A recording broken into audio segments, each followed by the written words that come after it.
आईने हिंदी के एक नए एपिसोड में आपका स्वागत है। और आज के इस वीडियो में हम उसी टॉपिक पर बात करेंगे जिसके बारे में कल हमने संदेह व्यक्त किया था कि राफेल एम की डील साइन होने के बाद आपको एमआरएफए में एक बड़ी गतिविधि देखने को मिलेगी। वो गतिविधि इस प्रकार से होगी कि या तो हमें एमआरएफए के बारे में कोई नई रिपोर्ट सुनने को मिलेगी या फिर अभी तक ये प्रोग्राम आगे क्यों नहीं बढ़ा इस पर हमें कुछ बड़ी टिप्पणी सुनने को मिल सकती है। और अब ऐसा ही हुआ है। अगर हम आईडीआरडब्ल्यू के सोर्सेस की बात माने तो उनकी रिपोर्ट में ये चीज कही गई है कि भारतीय वायुसेना इस समय एक बड़ी उम्मीद के साथ है, जहां पर इसी वर्ष के अंत तक आपको एमआरएफए में कुछ बड़ा डेवलपमेंट देखने को मिलेगा। आइए संक्षिप्त रूप में समझने की कोशिश करते हैं कि एमआरएफए का ये डेवलपमेंट क्या है और इस समय क्या गवर्नमेंट की एक पॉलिसी है जिसके वजह से ये चीजें आगे नहीं बढ़ पा रही हैं। तो चलिए शुरू करते हैं आज का अपना ये वीडियो। इंडियन एयरफोर्स के लिए हम सब जानते हैं कि एमआरएफए कितना महत्वपूर्ण है। इनफैक्ट अब हम लोग इसके बारे में सुन के फ्रस्ट्रेट हो चुके हैं, क्योंकि 2018 में इस प्रोग्राम की शुरुआत हुई थी और जब शुरुआत हुई थी तो हमें ये उम्मीद थी कि MMRCA 1 की तरह ये अटकेगा नहीं, ये कैंसिल नहीं होगा, बल्कि इसमें हमें एडवांस फाइटर्स मिलेंगे जो कि इंडियन एयरफोर्स की स्क्वाड्रन क्षमता को काफी ज्यादा बढ़ा देंगे। और कुछ समय जब रिक्वेस्ट फॉर इन्फॉर्मेशन इशू की जाती है तो हमारी उम्मीद बढ़ भी जाती है, क्योंकि हमें यह लगता है कि रिक्वेस्ट फॉर इन्फॉर्मेशन आ गई है तो बहुत खिंच के 2022 तक ये डील क्लियर हो जाएगी।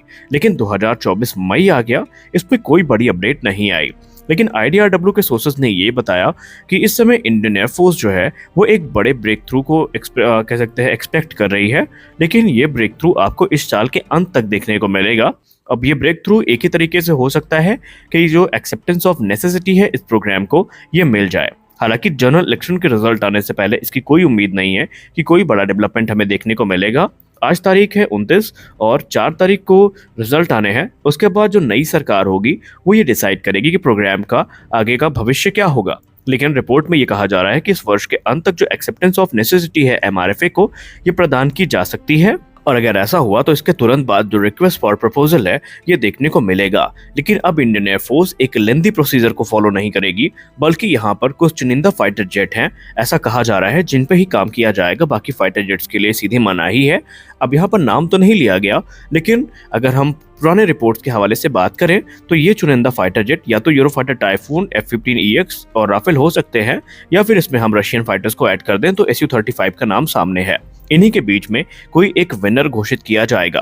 अब क्योंकि ये प्रोग्राम ऑलरेडी बहुत ज्यादा लंबा खिंच चुका है, इसलिए एक कॉमन सेंस यही कहती है कि इंडियन एयरफोर्स अब बिना देरी किए एडिशनल राफेल की तरफ ही जाएगी, क्योंकि यूरोफाइटर कंसोर्टियम और अगर F-15EX की बात करें तो अभी इनके जो प्रपोजल रहे हैं ये काफी ऊपर नीचे होते रहे हैं और एक स्पष्ट जो प्रपोजल है ये इंडियन एयरफोर्स के सामने नहीं आया है।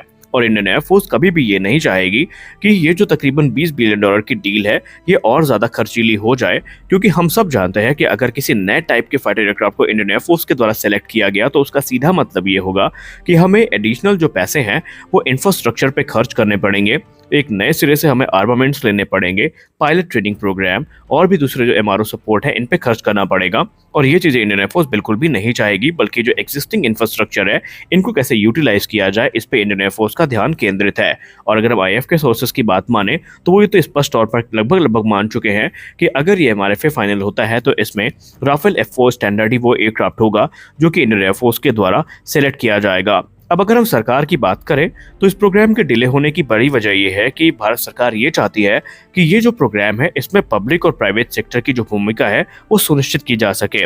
यहाँ पर जो फॉरेन ओरिजिनल इक्विपमेंट मैन्युफैक्चरर है उसके लिए कंपलसरी ये होगा कि वो इंडियन कंपनीज के साथ टाई अप करे और पार्ट्स की मैन्युफैक्चरिंग यहाँ पर करे। अब क्योंकि 114 fighter aircraft make in India होने हैं तो इसके लिए जो ओरिजिनल इक्विपमेंट मैन्युफैक्चरर्स हैं इनको भी निर्णय अतिशीघ्र लेना पड़ेगा। और यहाँ पर इस समय दो दुविधाएं फंसी हुई हैं। पहली तो एसपीवी मॉडल को लेकर के है, दूसरी एमआरएफए को लेकर के। और बताया जा रहा है कि गवर्नमेंट इस समय प्राइवेट इंडस्ट्रीज के साथ संपर्क में है, लेकिन उनका जो कॉन्फिडेंस है ये निर्णय में बाधा बन रहा है। प्राइवेट इंडस्ट्रीज का ये कहना है कि वो यहाँ पर सपोर्ट तो कर सकते हैं, लेकिन इतने बड़े प्रोग्राम में पार्टिसिपेट करने के लिए उनको अभी हिचकिचाहट भी है, क्योंकि उन्होंने कभी भी इस प्रकार के एयरक्राफ्ट डेवलपमेंट प्रोग्राम में पार्टिसिपेट नहीं किया और ऐसे में उनको जो इन्वेस्टमेंट है उसका कितना रिटर्न मिलेगा इसका डर भी सता रहा है। उनका कहना है कि पहले हम जो ओरिजिनल इक्विपमेंट मैन्युफैक्चरर हैं इनके साथ कार्य को करेंगे और अनुभव के आधार पर आगे निर्णय लिया जाएगा। लेकिन सरकार ये चाहती है कि यहाँ पर जो पब्लिक और प्राइवेट सेक्टर है वो मिलकर के इस प्रोग्राम को आगे बढ़ाएं, ताकि आने वाले भविष्य में इस प्रोग्राम को फास्ट ट्रैक किया जा सके। अब यहाँ पर ये चीज़ है, जितनी एमआरएफए के केस में इंपॉर्टेंट है, इक्वली इंपॉर्टेंट ये एमका के केस में भी है, क्योंकि एमका और टेडबीएफ भी एसपीवी मॉडल के अंतर्गत आते हैं, जहाँ पर पब्लिक और प्राइवेट सेक्टर मिलकर के काम करेगी। और यही जो हेजिटेंसी है, ये डिले का प्रमुख कारण बताई जा रही है। हालांकि कुछ भी हो, यहाँ पर जो एमआरएफए है, इस पर निर्णय इस वर्ष के अंत तक आ सकता है। अगर ये सरकार रही, नई सरकार का गठन होता है, तो फिर चीज़ें देखने लायक होंगी कि वो किस अप्रोच को वहाँ पर अडॉप्ट करते हैं। बल्कि भारतीय वायुसेना के पूर्व हम अधिकारियों की बात माने तो उन्होंने तो फेज्ड मैनर में जो राफेल की खरीद है, इसका समर्थन किया है, और कुछ तो अब इस पर नाराजगी व्यक्त कर रहे हैं। उनका कहना है कि बड़ी संख्या में एयरक्राफ्ट की खरीद में जो अड़चन आई है, इससे अच्छा होता कि हम अलग अलग बैचेस में राफेल को खरीद लेते, न खरीदते 114 एयरक्राफ्ट, लेकिन फिर भी हम तकरीबन 60 के आसपास भी अगर राफेल की फ्लीट को ऑपरेट करते तो हमारे लिए एक राहत की बात होती। लेकिन आपको बता दें कि कुछ लोगों को ऐसा लगता है कि एमआरएफए अगर 2025 में भी फाइनलाइज हो गया तो हमें जो एयरक्राफ्ट है ये जल्दी मिलेंगे, इसकी कोई संभावना नहीं है। एमआरएफए में सबसे बड़ा क्लॉज तो ये है कि इनका निर्माण भारत में ही किया जाना है, यानी जो ओरिजिनल इक्विपमेंट मैन्युफैक्चरर है, इसे भारत में अपनी फैसिलिटी स्टैब्लिश करनी पड़ेगी, पार्ट्स की मैन्युफैक्चरिंग भारत में करनी पड़ेगी और भारत में ही इन एयरक्राफ्ट्स को बनाना पड़ेगा। और ऐसे में जो उन्हें इन्वेस्टमेंट है वो करनी पड़ेगी और इसमें टाइम लगने वाला है। एक अनुमान के हिसाब से बेस्ट केस सिनेरियो भी अगर देखा जाए एमआरएफए के साइन होने का, अगर एमआरएफए 2026 में भी फाइनलाइज हो जाता है, तब भी हमें जो पहला एयरक्राफ्ट है 2029-30 के पहले नहीं मिलने वाला, जो कि इंडियन एयरफोर्स के लिए राहत की खबर तो बिल्कुल भी नहीं है। और इसी रिपोर्ट के आधार पे कुछ लोग तो यहाँ तक चर्चा करने लगे कि अब हमें एमआरएफए रिलेवेंट नहीं लग रहा है, इसके जगह पर यह होगा कि हम अपने तेजस मार्क 2 जैसे प्रोग्राम को ही प्राथमिकता दें।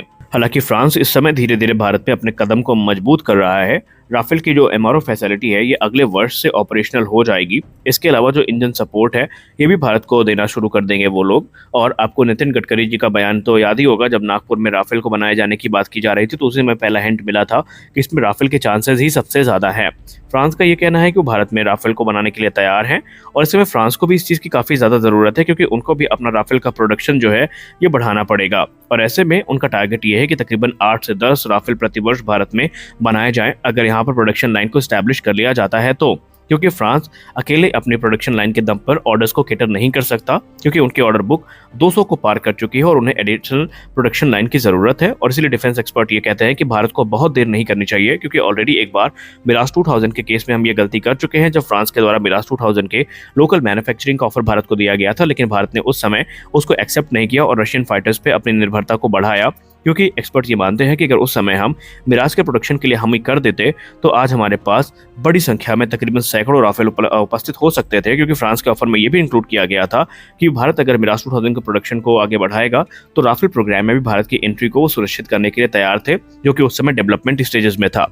तो आज के इस वीडियो में बस इतना ही, और अब देखना इंटरेस्टिंग होगा कि क्या इस वर्ष के अंत तक हमें कोई बड़ी न्यूज़ सुनने को मिलेगी या नहीं। तो आज के इस वीडियो में बस इतना ही, मिलते हैं अगले वीडियो में, तब तक के लिए जय हिंद।